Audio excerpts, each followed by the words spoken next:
আমার ভাইয়েরা, 16টা বছর এই ফ্যাসিস্ট সরকার যেভাবে আলেমদের উপর, মানুষদের উপর অত্যাচার, অবিচার, অনিয়ম করেছিল, আমরা বিভিন্ন মানববন্ধন করে, মিছিল করে, মিটিং করে এদেরকে সোজা হতে বলেছি। এরা সোজা হয় নাই। শেষমেশ ছাত্র জনতার গণ অভ্যুত্থানের মাধ্যমে, ছাত্র জনতার হুঙ্কারের মাধ্যমে তারা সোজাও হয়েছে, এদের ছাড়াও হয়েছে। গাছ উপড়ে ফেললেই গাছের শিকড় ধুয়ে মুছে চলে যায় না। যে গাছ উপড়ে ফেলা হয় ওই গাছের মধ্যে শিকড় থাকে না।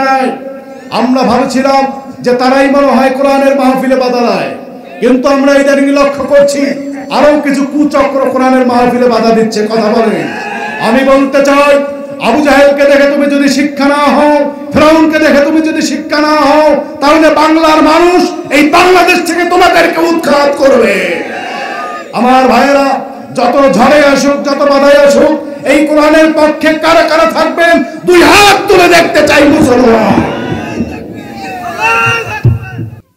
আলহামদুলিল্লাহি নাহমাদুহু ওয়া নাস্তাঈনুহু ওয়া নাস্তাগফিরুহু ওয়া নু'মিনু বিহি ওয়া নাতাওয়াক্কালু আলাইহি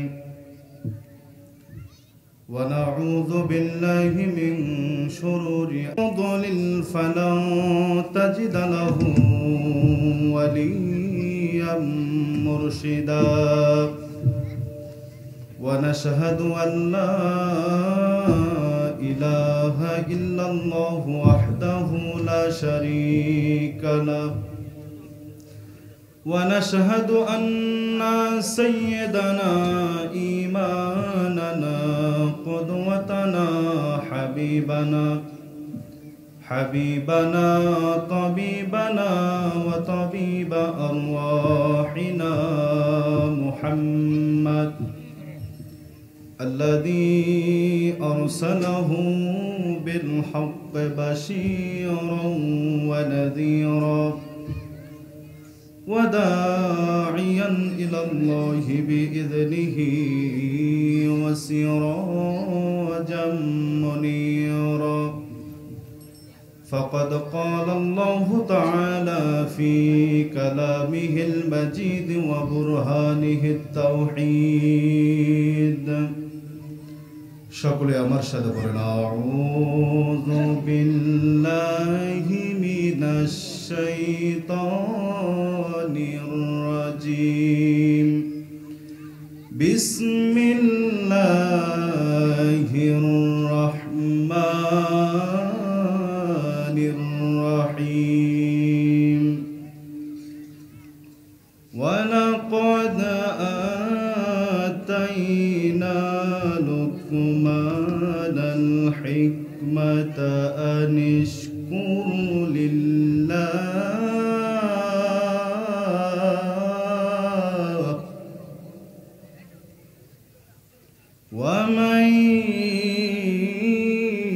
يشكر فإنما يشكر لنفسه ومن كفر فإن الله غني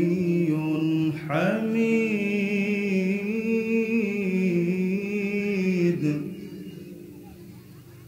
وقال تعالى في شان حبيبه إن الله وملائكته يصلون على النبي يا أيها الذين آمنوا صلوا عليه وسلموا تسليما আমরা সকলে দরুদ ইব্রাহিম পড়ি اللهم صل على محمد وعلى آل محمد كما صليت على إبراهيم وعلى آل إبراهيم إنك حميد مجيد اللهم بارك على محمد وعلى آل محمد كما باركت على إبراهيم وعلى آل إبراهيم إنك حميد مجيد زيارة مدینہ کی دل میں ہے تمنا نہیں ہے میرے پاس سفر کا زمانہ কত ব্যথা কত জ্বালা সয়েছ যে তুমি, তোমারই খুনে লাল তায়েফের ভূমি।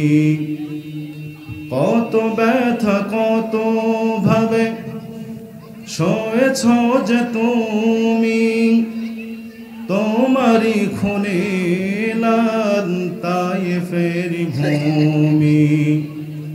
স্মৃতিতে তায়েফ আমার এ তায়েফবাসী, ওরা চেনেনি তোমায়, তুমি যে মুহাম্মদ। হৃদয়ে মুহাম্মদ, চেতনায় মুহাম্মদ, জীবনে মুহাম্মদ, মরণে মুহাম্মদ, হৃদয়ে মুহাম্মদ।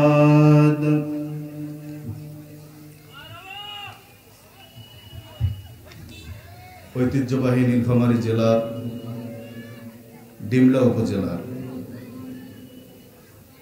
৪ নং খগা খড়িবাড়ি ইউনিয়নে অবস্থিত আল হেরা তাহফিজুল কোরআন মাদ্রাসার হাফেজ ছাত্রদের দস্তরবন্দি ও উন্নয়ন করবে আয়োজিত আজকের এই তাফসিরুল কোরআন মাহফিলের সভাপতির পদ যিনি আলোকিত করেছেন আলহাজ মোহাম্মদ নবার হোসেন নবীন। প্রধান অতিথি হিসেবে উপস্থিত থাকবে জনাব মোহাম্মদ রবিউল ইসলাম লিথন, সাবেক চেয়ারম্যান ৪ নং খগা খড়িবাড়ি ইউনিয়ন পরিষদ। আরও উপস্থিত আছেন শ্রদ্ধেয় বরব্বা আজকের এই মাহফিলের যিনি উদ্বোধক মোহাম্মদ নুরুল ইসলাম, ইউপি সদস্য ৭ নং ওয়ার্ড ৪ নং খগা খড়িবাড়ি। আমার পূর্বে আলোচনা করেছেন হাফেজ মোহাম্মদ মনিরুল ইসলাম। আমার পরে আরো যারা আলোচনা করবেন, আল্লাহ রব্বুল আলামিন সকলের কণ্ঠকে পুরা বিশ্বময় কবুল করুক, জোরে বলেন আমিন। আজকের এই মাহফিলে আপনারা যারা উপস্থিত হয় এই প্রোগ্রামকে সাফল্যমণ্ডিত করেছেন, বিভিন্ন জায়গা থেকে আসা পিতা সমতুল্য মুরব্বিয়ান ইকরাম, ভাই সমতুল্য যুবক ভাইয়েরা, পর্দার আড়ালে অবস্থানরতা শ্রদ্ধেয়া মা এবং বোনেরা, আসুন আমরা শুরুতেই সে মহান আল্লাহর দরবারে শুকরগুজার করছি যে আল্লাহ রব্বুল আলামিন এইরকম একটি মাহফিলে আসার বসার, কোরআন থেকে আলোচনা শুনবার তৌফিক দান করেছেন। আমরা সকলেই জবান ছেড়ে খুলে পড়ছি আলহামদুলিল্লাহ। আপনারা কি রাতে খেয়ে আসতেন? কারা কারা খেয়ে আসতেন একটু হাত তুলেন তো। অলরেডি সবাই খেয়ে আসছেন, সেই হিসাবে আওয়াজটা জোরে হওয়ার কথা নাকি আস্তে হওয়ার কথা? তাহলে আরেকবার আকাশ বাতাস তুলপার করে আরেকবার করে নিচ্ছি আলহামদুলিল্লাহ। সকলেই পড়ছি রব্বানা লাকাল হামদ হামদান কাসীরান তয়্যিবান মুবারাকান ফীহি। আমরা আল্লাহর মহত্ব বরত্ব প্রকাশ করলাম। এবার আসুন দরুদ ও সালাম পেশ করছি সেই মহান মানবের প্রতি যিনি হলেন উম্মতের কান্ডার, রহমতের ভান্ডার, নবীদের সর্দার, যিনি হলেন সাইয়্যিদুল মুরসালিন, খাতামান নবীন, রাহমাতুল লিল আলামিন, যিনি হলেন বিশ্ব মানবতার মুক্তির দূত, যিনি হলেন সর্বকালের সর্বযুগের সর্বশ্রেষ্ঠ মানব। আমরা তারই শানে সকলেই পড়ছি সাল্লাল্লাহু আলাইহি ওয়াসাল্লাম। আপনারা সকলেই ভালো আছেন তো? কারা কারা ভালো নাই একটু হাত তুলেন তো। মানে আপনারা ভালো না, যাই হোক আল্লাহ আপনাদেরকে ভালো রাখুক। হয়তো ওনারাও ভালো, কিন্তু হাতটা তুলতে মানে ঝোঁক সামলাইতে পারেনি, ঠিক কিনা বলেন?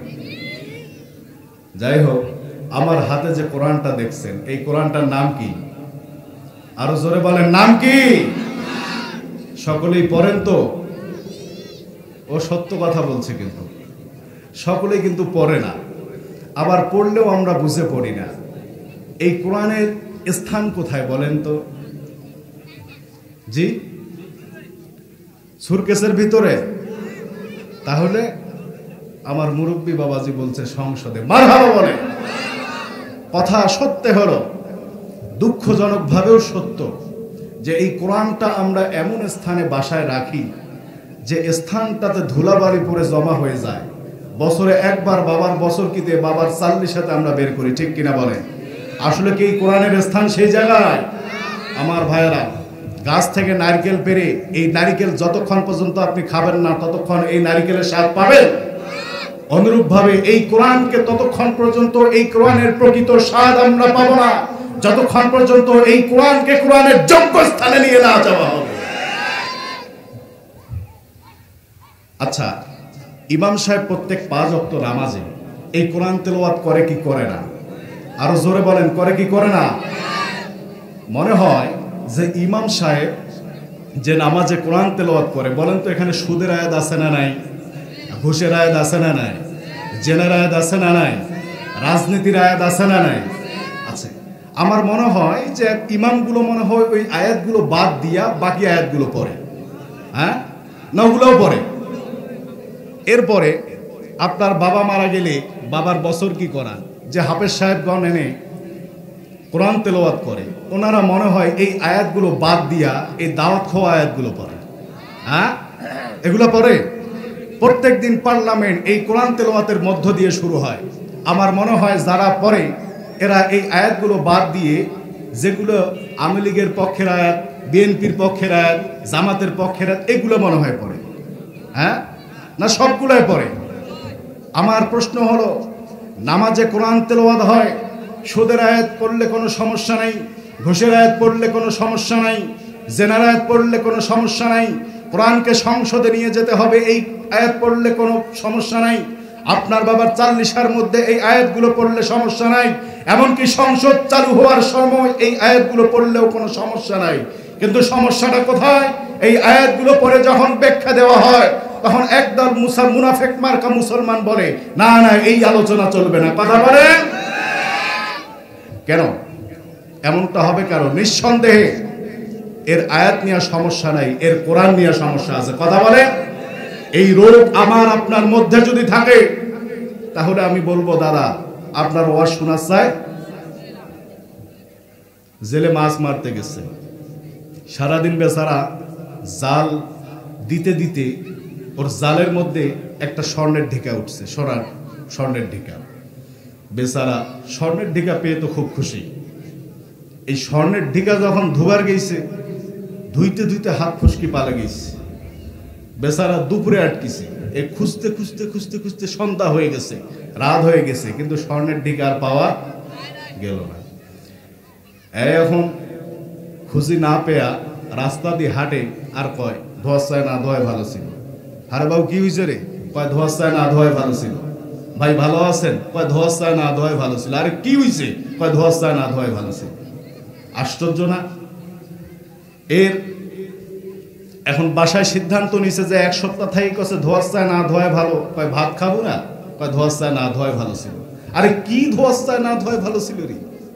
পরে সিদ্ধান্ত নিল যে কে পাবনা নিয়ে যাওয়া দরকার, কারণ যাই সব সময় কয় ধোয়াশায় না ধোয়ায় ভালো ছিল, কি ভালো মানুষ?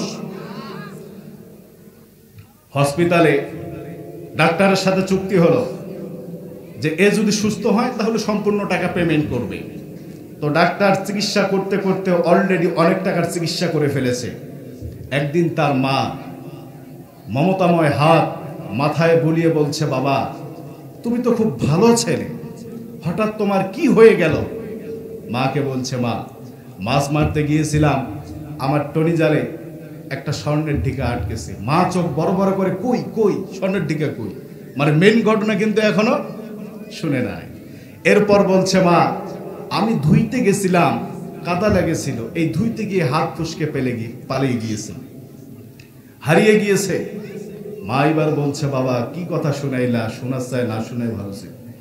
আগে পাগলা ছিল কয়জন, এখন মাও কয় শোনা চায় না শুনাই ভালো ছিল। আরে কি হয়েছে? কয় শোনা চায় না শুনাই ভালো ছিল। তাহলে পাগলা হল কয়জন? এইবার ওর মাও ধরে বাড়ি চলে গেছে। আর মা তো জানে যে পাগল না, আর স্বাদের পাগলা, ঠিক কিনা বলে? ওর মা ওকে নিয়ে বাসায় গেছে, ডাক্তার চিকিৎসা করতে আসে, দেখে চেম্বারে কেবিনের মধ্যে রুগী নাই। রুগী কোথায়? যে রুগীকে নিয়ে গেছে ডাক্তার। এইবার তার যে চিকিৎসা করছে খরচ হয়েছে কি হয়নি, এই খরচা টাকা নিবার জন্য রুগীর বাড়ি গেছে। রুগী মাও ডাক্তার ঝাড়ু ধরে পিটা। ডাক্তার এইবার কয় কোন চিকিৎসা করলাম রে, চিকিৎসা করার চাই না করাই ভালো ছিল। কথা বলে যারা কোরআনের কথা শুনলে যাদের গায়ে চুলকানি হয়, কোরআনের কথা যারা শুনলে যাদের গায়ে এলার্জি হয়, আমি বলবো এই মাহফিল শোনার চাই না, শোনায় ভালো। প্রিয় উপস্থিতি, আমি সূরা লোকমান থেকে 11, 12 এবং 13 নম্বর আয়াত তেলাওয়াত করেছি। এই সূরা লোকমান থেকে আমরা কিছু টাটকা কথা শুনবো ইনশাআল্লাহ। আপনারা একটু সুযোগ করে দিবেন তো? সূরা লোকমান, আল্লাহ রাব্বুল আলামিন কুরআনুল কারীমের মধ্যে 6 জন নবীর নামে 6টি সূরা নাজিল করেছেন। 2 জন ওয়ালির নামে 2টি সূরা নাজিল করেছেন। একটি হলো পুরুষ ওয়ালি, আরেকটি হলো মহিলা ওয়ালি। তো পুরুষ ওয়ালিটি হলো এই লোকমান, আর মহিলা ওয়ালি হলো হযরত ঈসা আলাইহিস সালামের মা মারইয়াম আলাইহিস সালাম। এই 2 জন ওয়ালির নামে সূরা নাজিল করেছেন। তো আল্লাহ যার নামে সূরা নাজিল করে অবশ্যই তার কিছু গুণাগুণ আছে না নাই? কোরআনে সবচেয়ে বেশি যে নামটি পাওয়া গেছে, যে নবীর নাম, সে নবীর নাম হলো হযরতে মুসা। এই মুসার নামে কি কোনো সূরা আছে? নাই। কেন নাই? কারণ প্রয়োজন হয়নি। তো আল্লাহ প্রয়োজন সাপেক্ষে এদের নামে সূরা নাজিল করেছে। তো এই লোকমান এর কিছু কোয়ালিটি ছিল, মানে গুণ ছিল। কি গুণ? এর 1 নম্বর গুণ হলো এই লোকমান সে হলো কালো। 1 নম্বর গুণ। 6টা গুণের মধ্যে কয় নম্বর গুণ? 1 নম্বর হলো সে খাটো ছিল। 2 নম্বর হলো সে খাটো। 1 নম্বর কালো, 2 নম্বর খাটো। 3 নম্বর তার নাক ছিল একটু চ্যাপ্টা। অনেকের নাক দেখেন না মাঝখানটা এরকম হয়ে যায়, তো এর নাক ছিল একটু চ্যাপ্টা। 4 নম্বর হলো পা ফাটা, এর ছিল পা একটু ফাটা। 3 নম্বর ছিল, 5 নম্বর ছিল সে গোলাম। সে কি? গোলাম। 6 নম্বর হলো সে একজন রাখাল ছিল।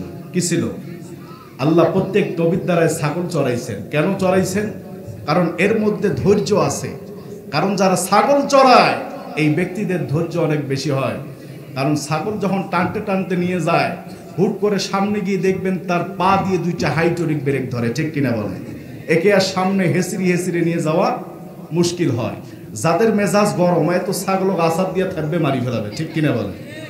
তো যাদের ধৈর্য, এ কি সেটা করবে? করবে না। এই জন্য প্রত্যেক নবীর দ্বারায় ছাগল চড়াই নিয়েছেন। কেন? কারণ এরা জাতিকে চড়াবে, এরা মানুষকে চড়াবে। এই জন্য পশু চড়িয়ে এদের আগে ধৈর্য ক্ষমতা বাড়াতে হবে, ঠিক কিনা বলে? এই জন্য বর্তমান সমাজের যারা নেতা হবে, এই নেতাদেরকেও মাঝে মধ্যে ছাগল চড়াতে হবে, তাহলে এরা মানুষ চড়াতে পারবে। আচ্ছা বলেন তো, একজন কালো, খাটো, নাক চ্যাপ্টা, পা ফাটা, সে একজন গোলাম, সে একজন রাখাল। আপনার মেয়ের বিয়ের প্রস্তাব যদি দেয়, আপনি কি তার সাথে বিয়ে দেবেন? দেবেন?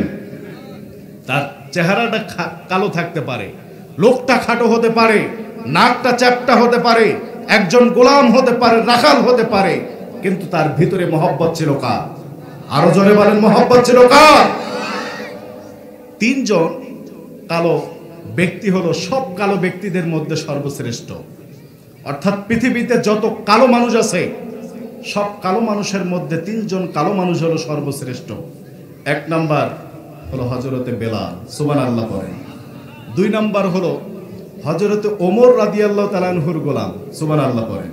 3 নম্বর হলো এই যে যার আলোচনা আমরা শুনছি, লোকমান আলাইহিস সালাম। তো বেলাল কেমন ছিল? এই বেলালও সেম কোয়ালিটির ছিল। হাদিসের মধ্যে পাওয়া যায় যে উত্তপ্ত কয়লা গরম করে বেলালকে ওই জায়গায় শোয়ে দেওয়া হইতো, আর কয়লার আগুনে বেলালের পিঠ ফুটা হয়ে, এই ফুটা থেকে রক্ত বের হয়ে কয়লার আগুন নিভে যেত। আল্লাহু আকবার বলে। এইরকম কষ্ট ইসলাম মানার জন্য যদি আমাকে আপনাকে দেওয়া হইতো, আমরা কি ইসলাম মানতাম? আরো জোরে বলেন, মানতাম? আমার ভাইয়েরা, তিনজন ব্যক্তি সমস্ত কালো মানুষের মধ্যে সর্বশ্রেষ্ঠ। এক নাম্বার হলো এই বেলাল রাদিয়াল্লাহু তাআলা আনহু। তাকে কিভাবে কষ্ট দেওয়া হয়েছিল। উত্তপ্ত কয়লার মধ্যে শুয়া এই বেলালকে কষ্ট দেওয়া হয়েছিল। কয়লার আগুন দিয়া বেলালের পিঠ ফুটা হয়ে যেত এবং সে জায়গা থেকে রক্ত নির্গত হয়ে কয়লার আগুন নিভে যেত। তারপর সব সময় বেলাল বলেছে আহাদ আহাদ, সব সময় আল্লাহর নাম তার মুখে ছিল। একদিন আবু বকর রাদিয়াল্লাহু তাআলা আনহু রাস্তা দিয়া যাচ্ছিলেন, তিনি লক্ষ্য করলেন বেলালকে কষ্ট দেওয়া হচ্ছে। 6 টাকার বিনিময়ে গোলামকে আজাদ করলেন। মালিক মনে মনে চিন্তা করল, এ কোন বোকা শোকা লোক। কারণ যেই গোলামের চেহারা এত কালো, যেই গোলামকে দেখলে পরে মানুষের রুচির বিকৃতি হয়ে যেত, এই গোলামকে যে 6 টাকার বিনিময়ে ক্রয় করলো, নিঃসন্দেহে এটা বোকা লোক। হযরত বেলাল রাদিয়াল্লাহু তাআলা আনহু মুক্ত হয়ে বিশ্বনবী জনাবে মুহাম্মদুর রাসূলুল্লাহ সাল্লাল্লাহু আলাইহি ওয়াসাল্লামের কাছে উপস্থিত হয়ে গেলেন। নবীজি সাল্লাল্লাহু আলাইহি ওয়াসাল্লামকে বললেন, ইয়া রাসূলুল্লাহ, এই দেখেন ইসলাম মানার কারণে আমাকে কত কষ্ট দেওয়া হয়েছিল। উত্তপ্ত কয়লার মধ্যে শুয়ে আমাকে কষ্ট দেওয়া হয়েছিল। ইয়া রাসূলুল্লাহ, আমি তারপরও ঈমান ছাড়ি নাই, আমি আপনার কাছে ছুটে আসছিলাম। বিশ্বনবী রাহমাতুল লিল আলামিন বেলালকে আজানের দায়িত্ব দিয়ে দিলেন। বেলাল প্রত্যেকদিন আজান দেয়, কারণ আল্লাহ রাব্বুল আলামিন বলেন, ইন্নাল্লাহা লা ইয়ানজুরু ইলা সুওয়ারিকুম ওয়ালাকিন ইয়ানজুরু ইলা কুলুবিকুম ওয়া আমালিকুম। আল্লাহ রাব্বুল আলামিন বলেন, আমি বান্দার চেহারার দিকে তাকাই না, বান্দার ধন সম্পদের দিকে তাকাই না, আমি তাকাই একমাত্র এই বান্দার অন্তরের মধ্যে মহব্বতটা কার। আমাদের অন্তরের মধ্যে মহব্বত কার? আরো জোরে বলেন, মহব্বত কার? এই বেলালের চেহারা কালো থাকলেও অন্তরটা দুধের মতো সাদা ছিল। এই বেলাল প্রত্যেক দিন আজান দিত। একদিন নবীজি সাল্লাল্লাহু আলাইহি ওয়াসাল্লামের কাছে সাহাবারা এসে বললেন, ইয়া রাসূলুল্লাহ, ইয়া হাবিবাল্লাহ, আমাদের ইসলামটা তো অনেক ডেভেলপ হয়ে গেছে, আমাদের ইসলাম তো অনেক প্রসারিত হয়ে গেছে, নতুন নতুন মানুষ ইসলাম গ্রহণ করেছে। ইয়া রাসূলুল্লাহ, ইয়া হাবিবাল্লাহ, আপনি এমন একজন মুয়াজ্জিন নিযুক্ত করুন যার কণ্ঠস্বরটা হবে অনেক সুন্দর। নবীজি সাল্লাল্লাহু আলাইহি ওয়াসাল্লাম ভাবলেন হয়তো তাই করা দরকার। নবীজি আরেকজন সাহাবাকে আজানের দায়িত্ব দিলেন। এই সাহাবা নতুন মুয়াজ্জিন, ওই দিন জোহরের আজান দিয়ে দিল, আসরের আজান দিয়ে দিল, মাগরিবের আজান দিয়ে দিল, ইশার আজান দিয়ে দিল, নামাজ পড়ে সবাই বাড়িতে চলে গেল। ফজরের আজান দিল। ফজরের আজান দেওয়ার পর নামাজ শেষ হয়ে গেল। নামাজ শেষ হওয়ার পর কথা বলেন তো 1 ঘন্টা পর কিন্তু পূর্ব দিকে একটা লাল বর্ণের কিরণ উঠে, কথা বলেন ঠিক কিনা? তার মানে এই কিরণ দ্বারা বোঝা যায় যে অতি কিছুক্ষণের মধ্যেই সূর্য উদিত হবে, ঠিক কিনা বলেন? কেউ দিন 1 ঘন্টা অতিবাহিত হয়ে গেল, 2 ঘন্টা চলে গেল, 3 ঘন্টা চলে গেল, তারপর সূর্যের কোনো খবর নেই। সকলে আকাশের দিকে তাকিয়ে আল্লাহর কাছে দোয়া করে, আল্লাহ আজকে কি সূর্য পৃথিবীতে উঠবে না? এমন সময় হযরত জিবরাইল আলাইহিস সালাতু ওয়াস সালাম নবীজি সাল্লাল্লাহু আলাইহি ওয়াসাল্লামের কানে এসে বললেন, ইয়া রাসূলুল্লাহ, ইয়া হাবিবাল্লাহ, হযরত বেলাল এমন ভাবে আজান দিয়েছে, হযরত বেলাল আল্লাহর ভালোবাসা এমন ভাবে বুকে ধারণ করেছে, এই বেলালের প্রতি আল্লাহ এত খুশি হয়েছে, এই বেলাল যতক্ষণ পর্যন্ত আজান দিবে না ততক্ষণ পর্যন্ত এই পৃথিবীতে আর সূর্য উঠবে না। নবীজি সাল্লাল্লাহু আলাইহি ওয়াসাল্লাম বললেন, রে সাহাবারা, কই কই আমার বেলাল, এই বেলালকে ডেকে নিয়ে আসো, এই বেলালকে আজান দিতে লাগায় দাও। এই বেলাল আজান দিল, তারপরে পৃথিবীতে সূর্য উদিত হয়ে গেল। সুবহানাল্লাহ বলেন।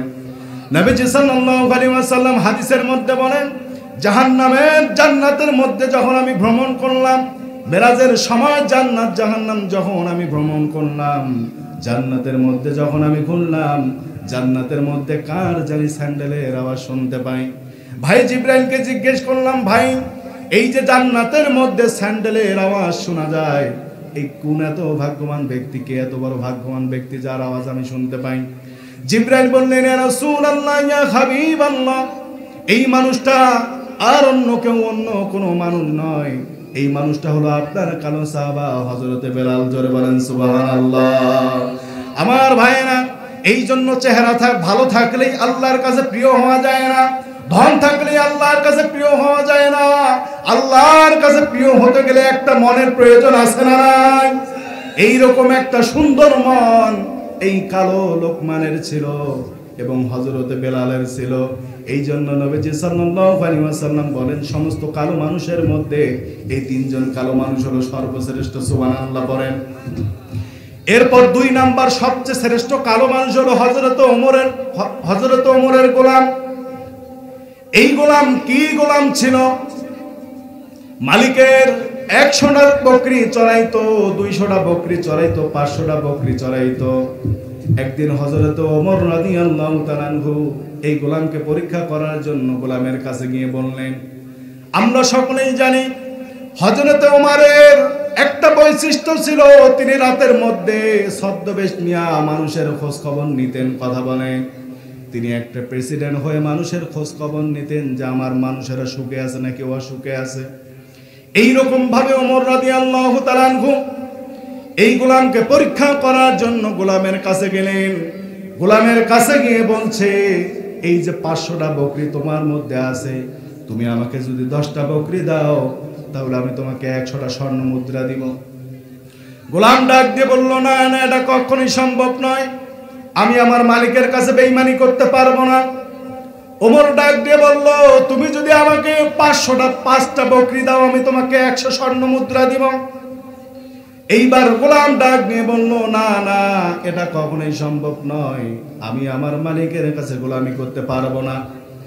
এইবার ডাক দিয়ে বলল, 10টা নয়, 5টা নয়, তুমি আমাকে মাত্র 1টা বকরি দাও, আমি তোমাকে 100 স্বর্ণ মুদ্রা দেব। তোমার মালিককে বলবা, যখন এই বকরিগুলো আমি বাসায় নিয়ে আসছিলাম, প্রতিমধ্যে একটা বাঘ একটা বকরিকে খেয়ে ফেলেছে, তোমার মালিক বুঝতে পারবে না। গোলাম ডাক দিয়ে বলল, হে আমার ভাই, তুমি কে, তোমার পরিচয় আমি জানি না। আমি আমার মালিককে কোনোভাবে বুঝাই দিলাম যে একটা বকরিকে বাঘ খেয়ে ফেলেছে, কিন্তু আমার মালিকেরও একটা মালিক আছে যার নাম হলো আল্লাহ। তার নাম কি? আমার মালিককে আমি কোনোভাবে বুঝাই দিলাম যে একটা বকরিকে বাঘ খেয়ে ফেলেছে, কিন্তু যিনি বাচ্চার বাচ্চা, যিনি মালিকের মালিক, সে আল্লাহকে আমি কেমনে বুঝাবো? কেমন তাকওয়া ছিল এই সাহাবীদের মধ্যে, এই গোলামের মধ্যে। এই জন্য নবীজি বলেছে, সমস্ত কালো মানুষের মধ্যে সবচেয়ে শ্রেষ্ঠ কালো মানুষ হলো এই 3 জন ব্যক্তি। তাহলে এইবার আসেন লোকমানের কথায় যাই, যার নামে আল্লাহ রাব্বুল আলামিন এই সূরা নাযিল করলেন। এই লোকমানের মধ্যে কি ছিল?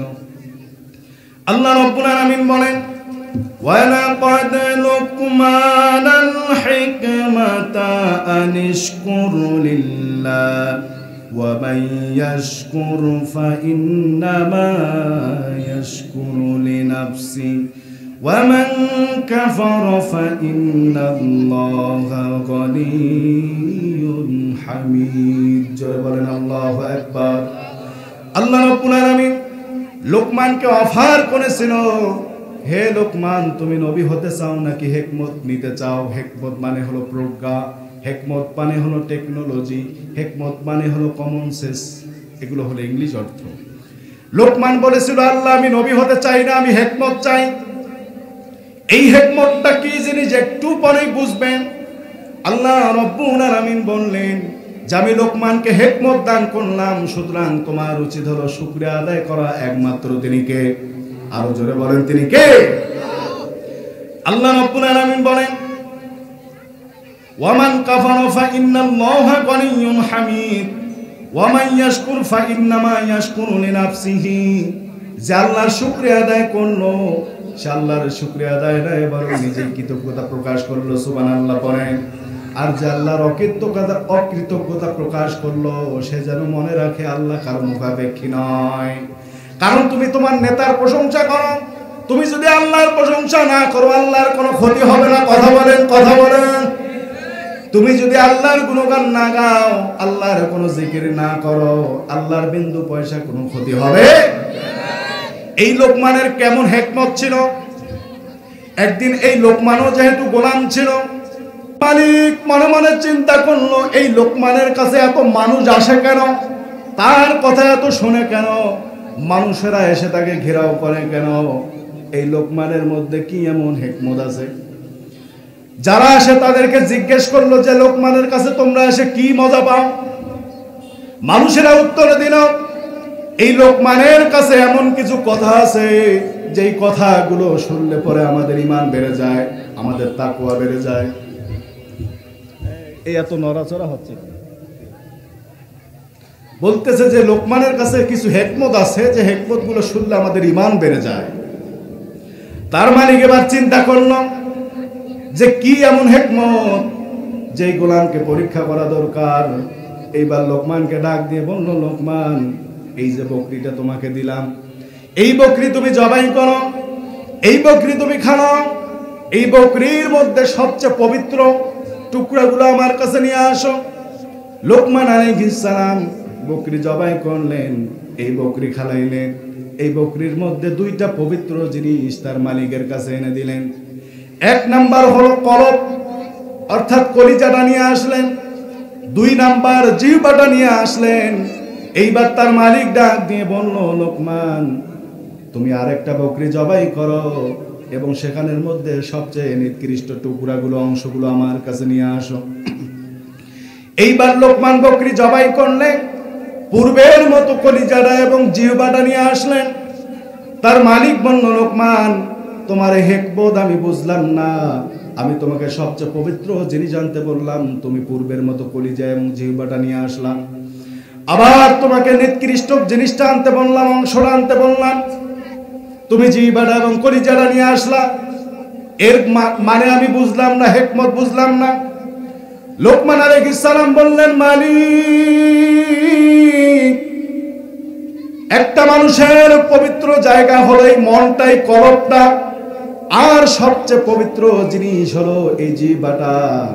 কারণ যত চিন্তা হয় সব এই মনের মধ্যে আসে। এই মন দিয়ে যদি আপনি ভালো চিন্তা করেন তাহলে এই মনটা আপনার পবিত্র, সুবহানাল্লাহ।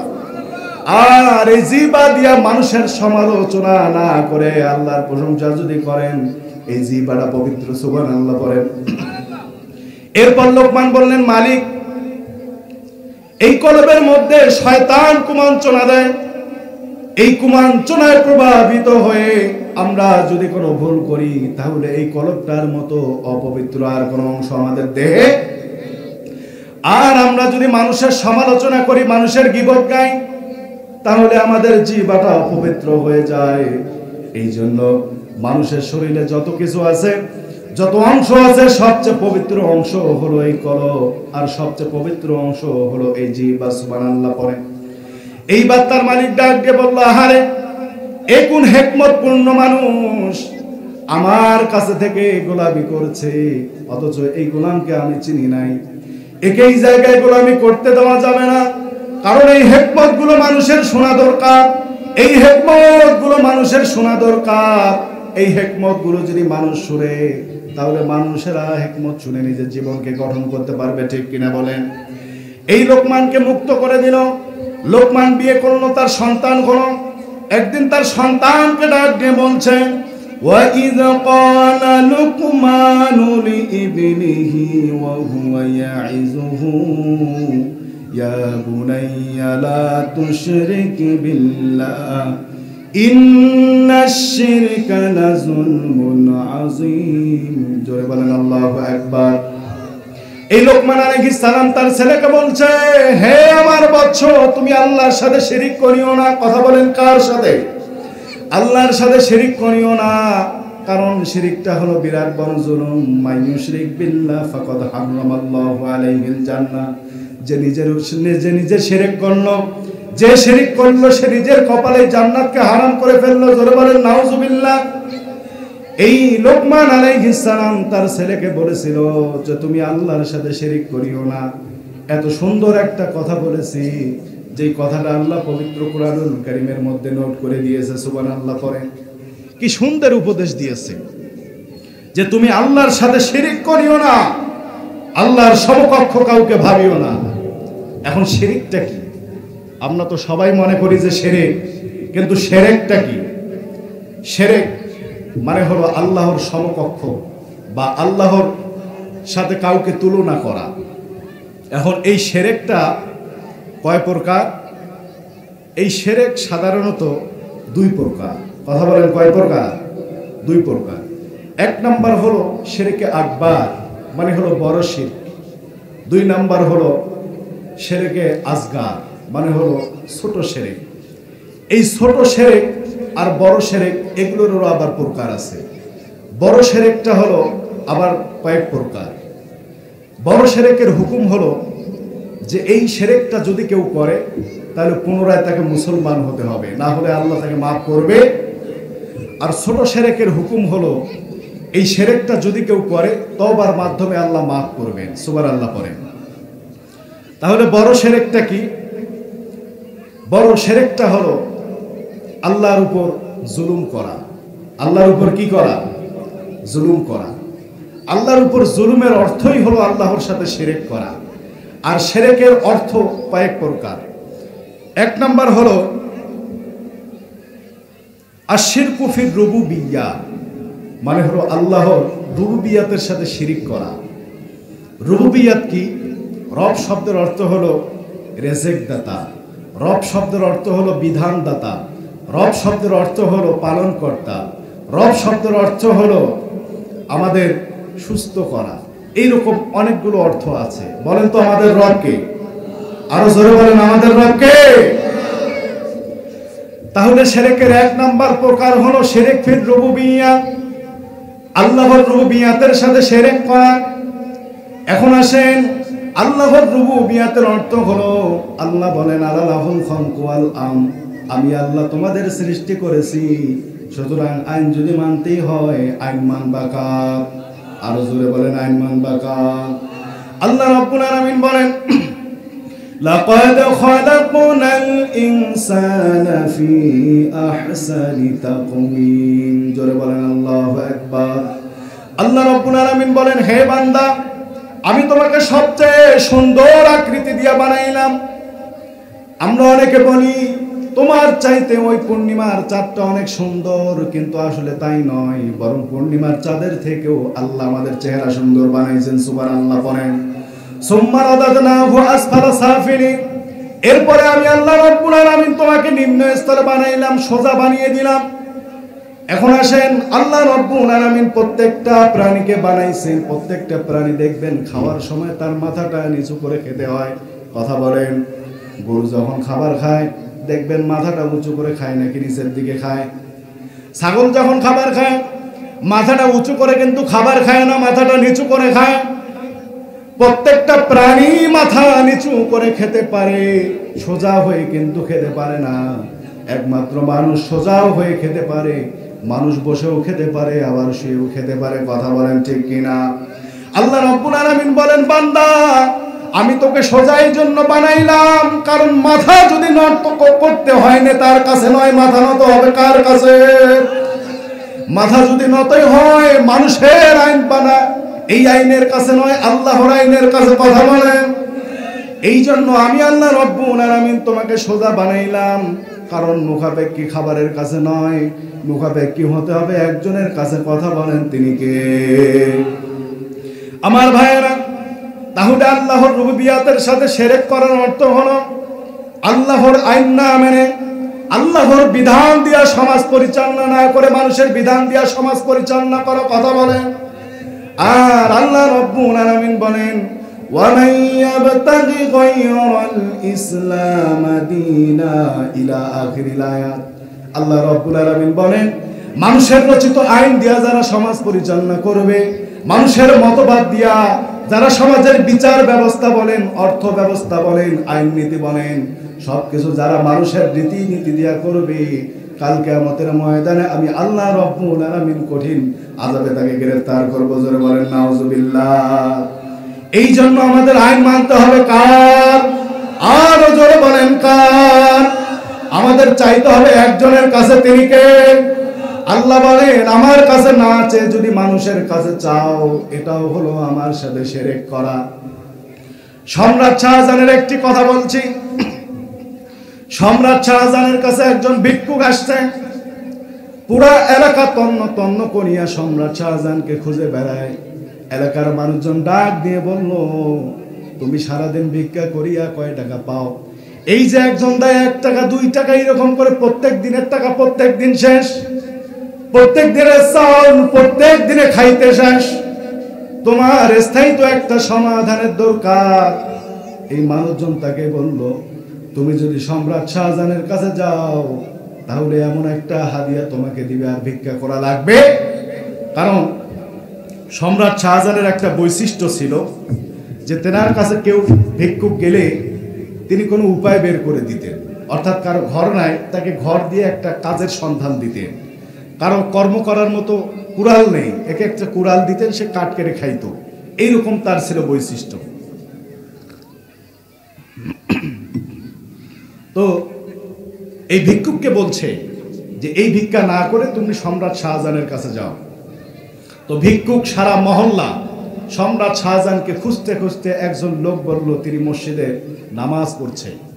ভিক্ষুক বাইরে দাঁড়িয়ে দেখছে সম্রাট শাহজাহান নামাজ পড়ে 2 হাত তুলে কার কাছে যেন বলছে, আল্লাহ আমার ধন সম্পদ বাড়ায় দাও, আল্লাহ আমার মালের মধ্যে বরকত দাও, আমার জানের মধ্যে বরকত দাও।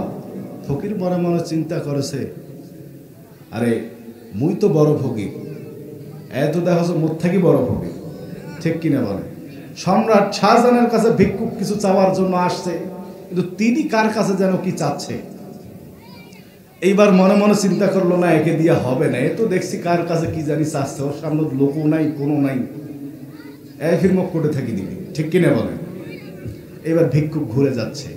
সম্রাট শাহজাহান নামাজ শেষ করে দেখছে একজন লোক চলে যাচ্ছে, একটা চেয়ারম্যান একটা মেম্বার, ওর কাছে লোক আসলে ও মুখ দেখলেই বলতে পারে যে এই লোকটার কাছে কি জন্য আসছে, ঠিক কিনা বলে? তো তিনি একটা সম্রাট, তিনি কি বুঝতে পারবেন না যে লোকটা তার কাছে কেন আসছে? সম্রাট শাহজাহান লোকটাকে ডাক দিয়ে বলল, তুমি কিছু চাওয়ার জন্য আসছে, কিন্তু না আছে তুমি চলে যাচ্ছ কেন? ভিক্ষুক ডাক দিয়ে বলল, জাহাপনা বাদশা, আমি আসলেই তোমার কাছে কিছু চাওয়ার জন্য আসছিলাম, কিন্তু আমি এসে লক্ষ্য করলাম তুমি মসজিদের বারান্দায় বসে 2 হাত তুলে কার কাছে যেন কি চাচ্ছ। আমি মনে মনে স্থির হয়ে নিলাম, মনে মনে বিশ্বাস করে নিলাম যে আল্লাহ রব্বুল আলামিন তোমাকে সম্রাট বানিয়েছে, যে আল্লাহ রব্বুল আলামিন যেই মালিক তোমাকে এত সম্পদশালী করেছে, আমি যদি তোমার কাছে না আছি সেই আল্লাহর কাছে চাই, ওই আল্লাহ তোমার মতো আমাকে ফিরাই দিবে না। কথা বলেন ঠিক কিনা? এই জন্য চাইতে হবে কার কাছে? আরো জোরে বলেন কার কাছে? কিন্তু আমরা আল্লাহর কাছে না চেনে তার কাছে 200 টাকার জন্য নিজের আমানতটা বিক্রি করে দেই। কথা বলেন, কথা বলেন। আল্লাহ রাব্বুল আলামিন বলেন, ইন্নামাস সাবিলু আলাল্লাযীনা ইয়াযলিমুনান নাস ওয়া ইয়াবগুনা ফিল আরদি বিগাইরিল হক উলাইকা লাহুম আযাবুন আলীম। জোরে বলেন আল্লাহু আকবার। আল্লাহ রাব্বুল আলামিন বলেন, এই পৃথিবীতে যারা 2টা কাজ করবে, কথা বলেন কয়টা? এই পৃথিবীতে যারা 2টা কাজ করবে, আমি আল্লাহ রাব্বুল আলামিন কিয়ামতের ময়দানে তাদের বিরুদ্ধে আল্লাহ দ্রোহী মামলা দিয়ে দেব। 1 নাম্বার হলো ইয়াজলিমুনান নাস, যারা মানুষের উপর জুলুম করবে। 2 নাম্বার হলো ইয়াবগুনা ফিল আরদি বিগাইরিল হক, এই পৃথিবী শান্ত থাকা সত্ত্বেও যারা বিভিন্ন কর্মকাণ্ড করিয়া এই পৃথিবীকে অশান্ত করে তুলবে। এই পৃথিবীকে অনেকজনই অশান্ত করে তুলেছিল। কথা বলেন, কথা বলেন। এই পৃথিবীর উপর দাঁড়িয়ে কতজনে বাহাদুরি দেখাইছিল? নমরুদ বাহাদুরি দেখাইছিল। নমরুদ কি টিকতে পেরেছে নাকি? নমরুদ টিকতে পারে নাই।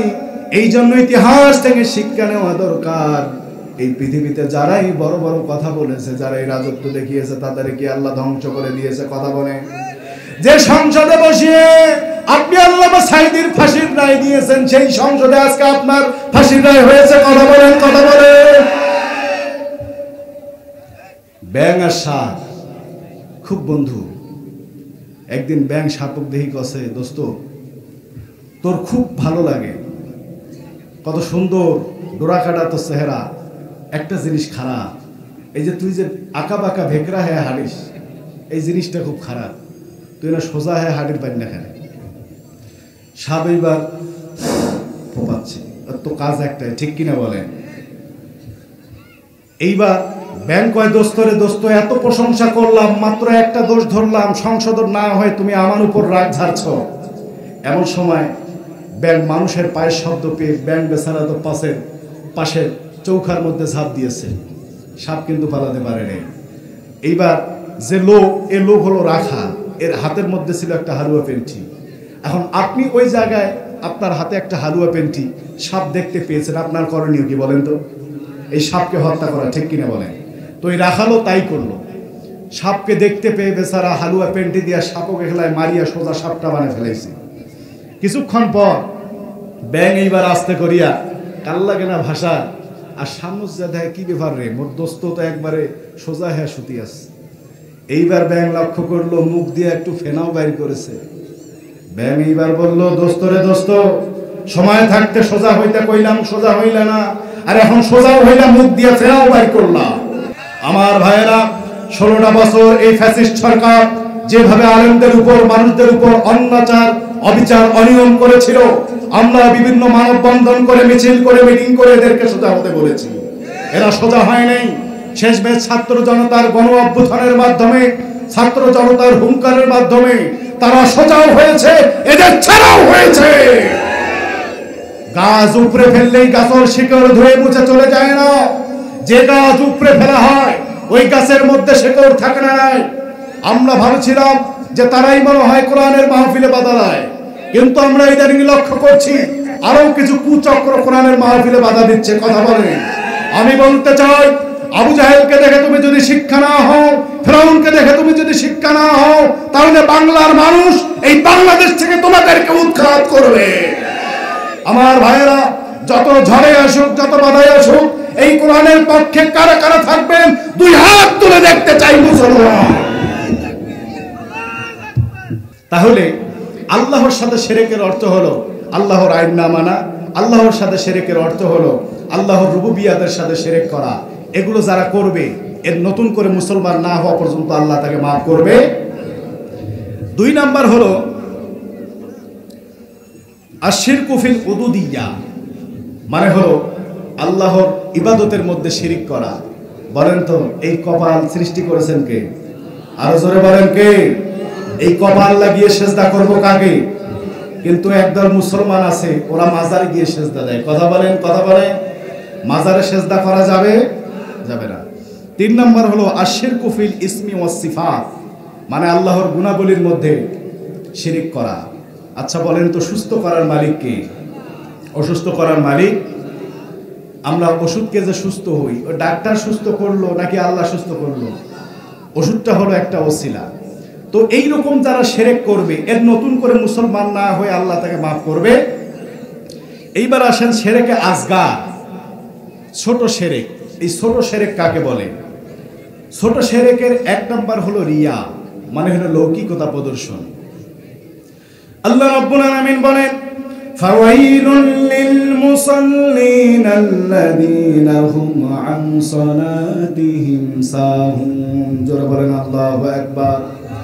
আল্লাহ রাব্বুল আলামিন বলেন, কিছু মানুষ এমন আছে যারা মানুষকে দেখানোর জন্য নামাজ পড়ে, আমি আল্লাহ রাব্বুল আলামিন কিয়ামতের ময়দানে ওয়াল নামক জাহান্নাম দিয়ে তাদেরকে বরণ করব। জোরে বলেন নাউযুবিল্লাহ।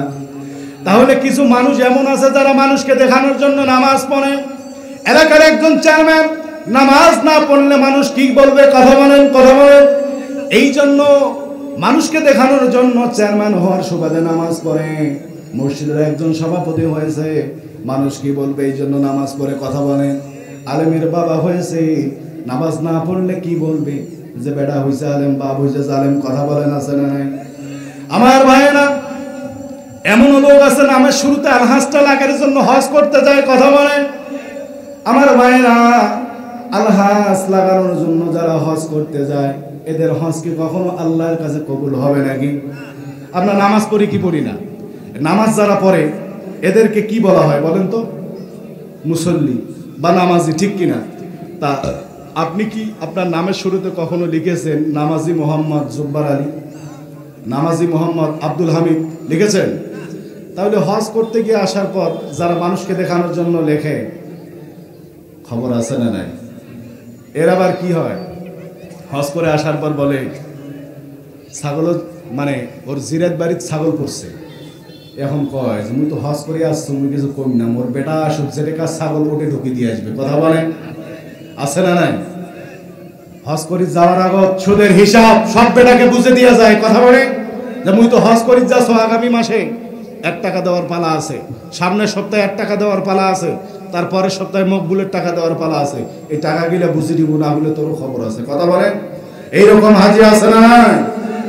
5 ওয়াক্ত নামাজ পড়ে কপালে তার দাগ, মক্কাতে যায় নামের আগে লাগায় হাজি সাহ, চা দোকানে বৈশা হাজি টেলিভিশন চায়, ভাইরে চা দোকানে বৈশা হাজি টেলিভিশন চায়, হিন্দি গানের তালে তালে পা দুইটা নাচায়। কথা বলে, কথা বলে, এত দুঃখ রাখবো কোথায় রাখার জায়গা নাই, ভাইরে এত দুঃখ রাখবো কোথায় রাখার জায়গা নাই, আমাদেরই কপালেতে শান্তি বুঝি নাই, ভাইরে আমাদেরই কপালেতে শান্তি বুঝি নাই। কথা বলেন, শান্তি আছে? এই শান্তি কখন আসবে? যখন আমরা সবকিছু এই কোরআন দিয়ে করতে পারবো। কথা বলেন আমার ভাইরা, আমার বন্ধুগণ। তাহলে ছোট শিরকের 1 নম্বর হলো লৌকিকতা প্রদর্শন। এইবার আসেন ছোট শিরকের 2 নাম্বার হলো আল্লাহর নাম বাদ দিয়া অন্য কারো নামে কসম খাওয়া। কথা বলেন, আছে না নাই? অনেকে মায়ের নামে কসম খায়, অনেকে চোখে চোখ দিয়া কসম খায়, আবার অনেকে বলে এই যে হাওয়া গাড়ি খানো আছে। কথা বলেন ঠিক কিনা? আল্লাহর নাম বাদ দিয়া যারা অন্য কোনো কিছু নিয়ে কসম খাবে, কিয়ামতের ময়দানে এদের জন্য সবকিছু রেডি আছে না নাই? আমার ভাইরা, এরপর 3 নাম্বার হলো সুলক্ষণ আর কুলক্ষণ। এই যদি যে কোনটা টাকা লস করে, তাহলে দেখবেন কি সুন্দর করে বলে আজ যে কার চেহারা দেখি ঘুম থেকে উঠেছে। আছে না নাই? আবার সুলক্ষণ কুলক্ষণটা কিরকম? কারেন্ট যাওয়ার সময় কয়, যদি কেউ আইসে কয় আসিয়া কারেন্টটা গেল 21টা। আছে না নাই? আবার সুলক্ষণ কুলক্ষণের মধ্যে দেখবেন অনেকে বলে যে সন্ধ্যার সময় বাকি দেওয়া যাবে না। এখন ওর মা হাসপাতাল অবৈষণ্যিকা দরকার, এখন সন্ধ্যার সময় বাকি না দিলে বেলা ওর সমস্যা হবে। এরকম দোকানে আছে না নাই? ও সকালবেলা 60 না করলে বাকি দিতে চায় না, আজ যদি সকালে 60 না করিয়া বাকি দাও, সারাদিন বাকি দিতে যাবে। এই ব্যবসায়ী আছে না নাই? এগুলো হলো আল্লাহর সাথে শিরিক করা। এরপর আসেন 4 নাম্বার, 3টা কথা আছে, 3টা শেষ করে আমি আলোচনার সমাপ্তি টানব। এরপর 4 নাম্বার হলো গণকের কাছে হাত দেখানো। এই হাত দেখে আবার কয় তোর 2 দিন পর এ হোক, তুই 1 মাস 2 মাস পর মেলা টাকার মালিক হবি, তুই জুয়া খেলা। আছে না নাই? আহা, কি একটা অবস্থা! জুয়া সমাজকে অন্ধকারে আচ্ছন্ন করে ফেলেছে। এই জুয়া আমাদের ভয়ঙ্কর রূপ ধারণ করেছে। এই জুয়া বিতাড়িত করার প্রয়োজন আছে না নাই? এরপর তাবিজ ঝুলানো। তাবিজ ঝুলানোর কিছু ফর্মালিটি আছে। এবং ধরেন তাবিজ দিয়া যদি কাজ হয়, কয় বাবু এর তাবিজ দিয়া মোর ছোঁয়া হয়েছে রে, এর তাবিজ ভালো, তাহলে ফলাফলটা ওর কাছে গেল। আসলে ওকে সন্তান দান করেছেন কে? আর জোরে বলেন, সন্তান দান করেছে কে? সন্তান দেওয়ার মালিক কে? এই গণকের কাছে হাত দেখে যদি কয় যে 2 দিন পর তোর এটা হবে, অফ দিবেন ঠাস করি একটা সব, আর দোক জমি এলো সব দিবে, এটা কি তোর হাতের লেখা নেই? কথা বলেন, কথা বলেন। এরপর 6 নাম্বার হলো কুসংস্কার। 6 নাম্বার ছোট শিরক, কুসংস্কার। কুসংস্কার কি? ছোট বাচ্চার কপালে টিপ দেয় যেন কারো নজর না লাগে। আছে না নাই? এটা হলো শিরক। এরপর জামটিয়া কোলা খাইলে নাকি আর 2টা ছোঁয়া হবে, জামটিয়া ছোঁয়া হবে। আছে না নাই? সন্তান দেওয়ার মালিক কে? জামটিয়াও দিতে পারে, ন্যাংরাও দিতে পারে, গোড়াও দিতে পারে, কালোও দিতে পারে। কথা বলে। এরপর মাথার 2টা টিকলি দেখে গেলে 2টা বিয়ে হবে। কথা বলে। আছে না নাই? এগুলো করা যাবে। এগুলো হলো আল্লাহর সাথে ছোট শিরক। এরপর 7 নাম্বার হলো, ধরেন আমি রাস্তা দিয়ে যাচ্ছি, একজনের পা হুট করে আমার পায়ে লেগে গেছে, এখন করে কি? আছে না নাই? আচ্ছা, ওর পা যদি মহিলার সাথে লেগে যায়, তাহলে কি মহিলাকেও চুমা খাবে? আস্তাগফিরুল্লাহ বলে। এই কুসংস্কার আমাদের দূর করার প্রয়োজন আছে না নাই? সম্মান মাথা নত করবো একজনের কাছে, তিনি কে? আর আমরা পৃথিবীর কোন নেতার কাছে, কোন বাদশার কাছে মাথা নত করে রাজি না। কারা কারা একমত দুই হাত তুলে দেখার মুসলমান।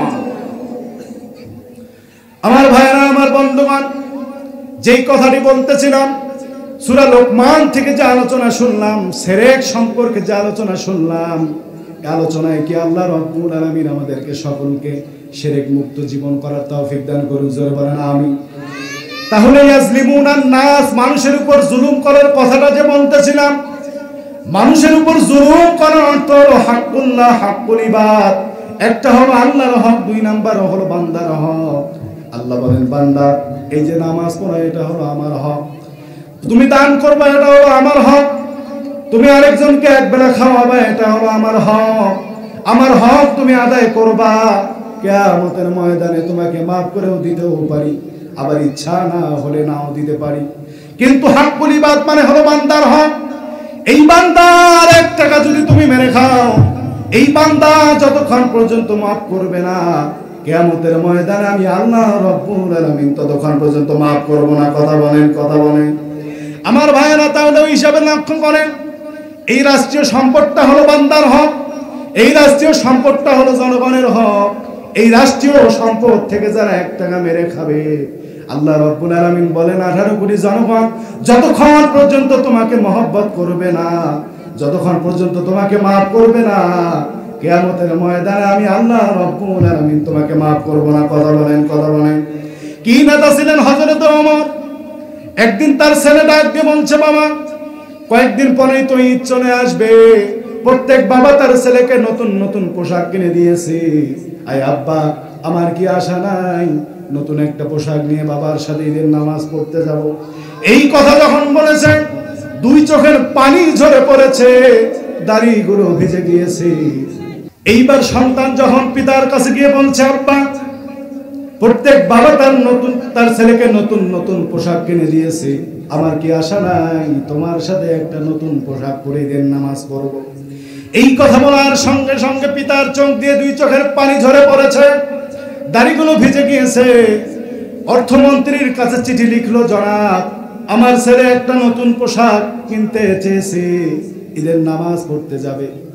ওগো অর্থমন্ত্রী, তুমি যদি আমাকে 2 মাসের বেতন অগ্রিম দাও, তাহলে আমার ছেলেকে আমি নতুন একটা পোশাক কিনে দিতে পারবো এবং ঈদে আমার পরিবারের খরচ বহন করতে পারবো। আমিরুল মুমিনিন প্রেসিডেন্টের এই চিঠি পেয়ে অর্থমন্ত্রী লিখলো, আমিরুল মুমিনিন, আমি আপনাকে 2 মাসের বেতন অগ্রিম দিব, এর আগে আমাকে শর্ত দিতে হবে 2টা। কথা বলেন কয়টা? এই যে 2 মাসের বেতন আপনি অগ্রিম চাচ্ছেন, এর 2টা গ্যারান্টি দিতে হবে। 1 নাম্বার গ্যারান্টি হলো এই 2 মাস আল্লাহ রাব্বুল আলামিন আপনাকে এই ক্ষমতায় রাখবে কি রাখবে না? কথা বলেন। কারণ 1 মাস পর যদি আপনি ক্ষমতাচ্যুত হয়ে যান, তাহলে কিয়ামতের ময়দানে আল্লাহর কাছে আমাকে জবাবদিহি করা লাগবে। আর 2 নাম্বার শর্ত হলো, আচ্ছা মানলাম এই 2 মাস আপনি কোনো প্রকারে জোর করে ক্ষমতা থাকিলেন, কিন্তু 2 নাম্বার শর্তটা হলো এই 2 মাস আল্লাহ রাব্বুল আলামিন আপনার হায়াত রাখছে কি রাখছে না? কথা বলেন। এই 2টা শর্ত যদি আপনি দিতে পারেন, তাহলে আমি আপনাকে 2 মাসের বেতন অগ্রিম দিয়ে দিব। আমিরুল মুমিনিন যখন অর্থমন্ত্রীর চিঠি পড়লেন, তার 2 চোখের পানি বেয়ে বেয়ে পড়ছে, আর এত সুন্দর একটা অর্থমন্ত্রী পেয়েছে, সুবহানাল্লাহ পড়ে। আমার ভাইয়েরা, ঠিক অনুরূপ ভাবে মানুষের হক মানুষকে সঠিকভাবে বুঝিয়ে দিতে, মানুষের ন্যায্য মূল্য ফিরিয়ে দিতে এই আমিরুল মুমিনিনের মতো একজন শাসনের প্রয়োজন আছে না নাই? কারা কারা চান 2 হাত তুলে আল্লাহকে দেখা? আয় আল্লাহ, হযরত ওমরের মতো একটা শাসক আপনি আমাদের দান করেন, জোরে বলেন আমিন। তো সূরা লোকমান থেকে মৌলিক শিরক সম্পর্কে যে আলোচনাগুলো আমরা শুনলাম, আল্লাহ রাব্বুল আলামিন এই আলোচনা দিয়ে আমাদের সকলের জীবনকে গঠন করার তৌফিক দান করুন, জোরে বলেন আমিন। ধন্যবাদ জানাই আজকের এই মাহফিল যারা আয়োজন করেছে, যারা সাফল্যমণ্ডিত করেছে এবং যারা স্বার্থ অনুযায়ী যতটুকু এই মাহফিলে দান করেছে, আল্লাহ সকলের দানকে কবুল করে নিন। আমার আলোচনায় যদি কোনো সংশোধনী থাকে আমাকে বলবেন, আমি সংশোধন করব। আর আলোচনা আল্লাহ আমাকে আপনাদেরকে মানার তৌফিক দান করুন। আমি আমার সংক্ষিপ্ত আলোচনা এখানে শেষ করছি। ওয়া মা তৌফিক ইল্লা বিল্লাহ। আসসালামু আলাইকুম ওয়া রাহমাতুল্লাহি ওয়া বারাকাতুহু।